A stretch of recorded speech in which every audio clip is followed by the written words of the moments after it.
Daily taste the daily. నమ్మి నానబోస్తే పుచ్చి బుర్రలైనట్టుగా మారిందట ఆ జిల్లాలో బీఆర్ఎస్ పరిస్థితి. పంచాయతీ ఎలక్షన్ ఎపిసోడ్లో జోక్యం చేసుకోకుండా టచ్ మీ నాట్ అంటున్నారు మాజీ ఎమ్మెల్యేలు. అవసరానికి వాడేసుకుని మాకు అవసరమైనప్పుడు ముఖం చాటేస్తారా ఏంటి అంటూ కేడర్ కారాలు మిరియాలు నూరుతోంది. ఎక్కడ మాజీలు ఎందుకు సైలెంట్గా సైడ్ అయిపోతున్నారు? స్వచ్ఛమైన పల్లెటూరు వాతావరణంలాగే అక్కడ వివిధ రాజకీయ పార్టీలకుండే కేడర్ కూడా నమ్మకంగా ఉంటారు. అందుకే పార్టీలు కూడా పల్లె ఓట్ల మీద ఎక్కువగా నమ్మకం పెట్టుకుంటారు. కానీ తెలంగాణలో గ్రామ పంచాయతీ ఎన్నికలు జరుగుతున్న వేళ అదే నమ్మకమైన కేడర్లో తీవ్ర అసహనం పెరుగుతోందట. మరీ ముఖ్యంగా ఉమ్మడి కరీంనగర్ జిల్లా బీఆర్ఎస్లో ఈ పరిస్థితి తీవ్రంగా ఉందట. ఆయా గ్రామాల్లో తమకు అండగా నిలబడి గెలిపించాల్సిన మాజీ ఎమ్మెల్యేలు, పార్టీ ఇతర నాయకులు పత్తా లేకుండా పోయారంటూ బాగా కోపంగా ఉన్నారు కారు పార్టీ కార్యకర్తలు. ఎన్నికల నోటిఫికేషన్ విడుదలైనప్పటి నుండి నియోజకవర్గాల వైపు చూడడమే లేదంటున్నారు. రెండవ విడత నామినేషన్ల పర్వం కొనసాగుతున్నా దాదాపు 70% గ్రామాల్లో ఎన్నికల ప్రచారం నడుస్తున్నా బీఆర్ఎస్ ముఖ్య నాయకులెవరూ అడ్రస్ లేకపోగా బీజేపీది కూడా దాదాపు అదే పరిస్థితి. అటు అధికార కాంగ్రెస్ ఈ సమరంలో సత్తా చాటాలని డిసైడ్ అయింది.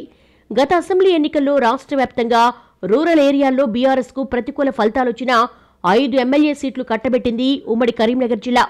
పార్లమెంట్ ఎన్నికలకు వచ్చేసరికి రివర్స్ అయి 3వ స్థానానికి పరిమితమైంది. అప్పుడు మొదలైన పతనం స్థానిక ఎన్నికలొచ్చినా ఆగలేదంటున్నారు.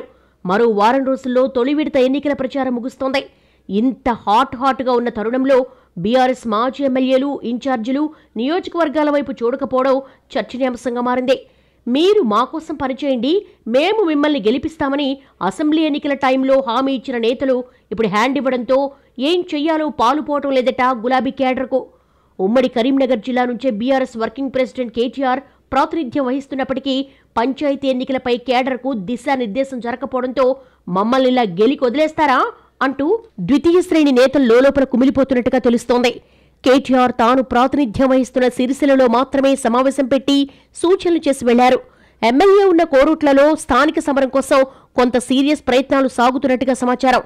90% అర్బన్ ఏరియాగా ఉన్న కరీంనగర్లో కొంతమేర మాత్రమే లోకల్ ఫైట్ జరుగుతున్న క్రమంలో మాజీ మంత్రి గంగుల కమలాకర్ సీనియర్ నేతలకు బాధ్యతలు అప్పగించేశారట. హుజూరాబాద్లో ఎమ్మెల్యే కౌశిక్ రెడ్డి సాధారణ సమయంలో ఉన్నంత యాక్టివ్గా లేకపోవడంతో కేడర్ నారాజుగా ఉన్నట్టుగా సమాచారం. ఇక మాజీ ఎమ్మెల్యేలు ఇన్ఛార్జీలుగా కొనసాగుతున్న చోట పరిస్థితి అత్యంత దయనీయంగా ఉందట. మానకొండూరులో నెలకోసారి ప్రెస్ మీట్ పెట్టి మెరుపు తీగలా కనిపించే మాజీ ఎమ్మెల్యే రసమయి బాలకిషన్ పంచాయతీ ఎన్నికల నోటిఫికేషన్ విడుదలైనప్పటి నుంచి పత్తాలేరట. పెద్దపల్లి మాజీ ఎమ్మెల్యే దాసరి మనోహర్ రెడ్డి అయితే టచ్ మీ నాట్ అన్నట్టుగానే ఉంటున్నట్టుగా చెప్తున్నారు. మంథని మాజీ ఎమ్మెల్యే పుట్టా మధు సీబీఐ కేసుతో సతమతమవుతూ లోకల్ వారి మీద ఆసక్తిగా లేనట్టుగా తెలుస్తోంది. ఇక హుస్నాబాద్లో ఇన్ఛార్జి సతీష్ బాబు ఈ మధ్య నియోజకవర్గానికి రావడమే తగ్గించేశారట. చొప్పదండిలో సెకండ్ క్యాడర్ అంతా హస్తం వైపు వెళ్లడంతో పోటీ చేసేందుకు కూడా అభ్యర్థులు దొరకటం లేదని తెలుస్తోంది. ఇక వేములవాడలో గులాబీ పార్టీ పరిస్థితి అత్యంత దయనీయంగా మారిందట.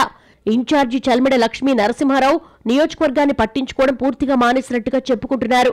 మాజీ మంత్రి కొప్పుల ఈశ్వర్ ఎలక్షన్ నోటిఫికేషన్ వచ్చాక ధర్మపురి వైపు వెళ్లనే లేదట. జగిత్యాలలో బీఆర్ఎస్ కు దిక్కు మొక్కు లేకుండా పోవడంతో కాంగ్రెస్ పార్టీలోనే ఎమ్మెల్యే సంజయ్, మాజీ మంత్రి జీవన్ రెడ్డి వర్గీయుల మధ్య పోటీ అన్నట్టుగా మారింది వాతావరణం. హస్తం పార్టీపై రూరల్లో వ్యతిరేకత వచ్చింది. ప్రజల్లోకి వెళ్లండని ఓవైపు గులాబీ పెద్దలు పిలుపిస్తున్నారు. యూరియా కొరత, 6 గ్యారంటీలు, అభివృద్ధి లేకపోవడం అంటూ వారు సర్కారును విమర్శిస్తున్న తరుణంలో అంది వచ్చిన అవకాశాన్ని నియోజకవర్గాల్లో జారవిడిస్తున్నారనే చర్చ సాగుతోంది కేడర్లో. ఎన్నికల ప్రకటన వెలువడగానే పక్కా ప్లాన్తోనే మాజీలు నియోజకవర్గాలకు దూరంగా ఉంటున్నారు అన్న ప్రచారం జరుగుతోంది. ఎన్నికల ప్రక్రియలో జోక్యం చేసుకుని అభ్యర్థులను డిసైడ్ చేస్తే తామే ఖర్చులకు డబ్బులు సమకూర్చాల్సి వస్తుందన్న కారణంతోనే బీఆర్ఎస్ మాజీ ఎమ్మెల్యేలు పట్టనట్టుగా ఉంటున్నారనే గుసగుసలు కూడా వినిపిస్తున్నాయి. తాము అధికారంలో ఉన్నప్పుడు స్థానిక ఎన్నికల్లో టికెట్ల కోసం ఈ మాజీల్లో చాలా మంది లక్షలు వసూలు చేశారని, ఇప్పుడు మాత్రం తేలుకుట్టిన దొంగల్లా ఉంటున్నారన్నది కేడర్ వాయిస్. ఇక బీజేపీ విషయానికొస్తే అసెంబ్లీ ఎన్నికల్లో హుజూరాబాద్, కరీంనగర్, కోరుట్ల నియోజకవర్గాల్లో 2వ స్థానంలో నిలిచింది. పక్కా ప్లాన్తో ముందుకు పోతున్నారనే పేరున్న కమలనాథులు కూడా కొన్ని ఏరియాల్లో మినహా మిగతా చోట్ల సర్పంచ్ ఎన్నికలను పట్టించుకోవటం లేదట. బీజేపీని గెలిపిస్తే 10 లక్షల రూపాయల నిధులిస్తారన్న కేంద్ర మంత్రి బండి సంజయ్ ప్రకటన మినహా పెద్దగా వర్క్ చేయడం లేదంటున్నారు. కోరుట్లలో అయితే పట్టించుకునే నాథుడే లేరని ఆవేదన వ్యక్తం చేస్తోంది లోకల్ బీజేపీ కేడర్. ఈ రకంగా 2 ప్రతిపక్ష పార్టీలు పంచాయతీ ఎన్నికల్లో సీరియస్గా లేకపోవడం తమకు బాగా కలిసొస్తుందని లెక్కలేసుకుంటున్నారట అధికార పార్టీ నాయకులు.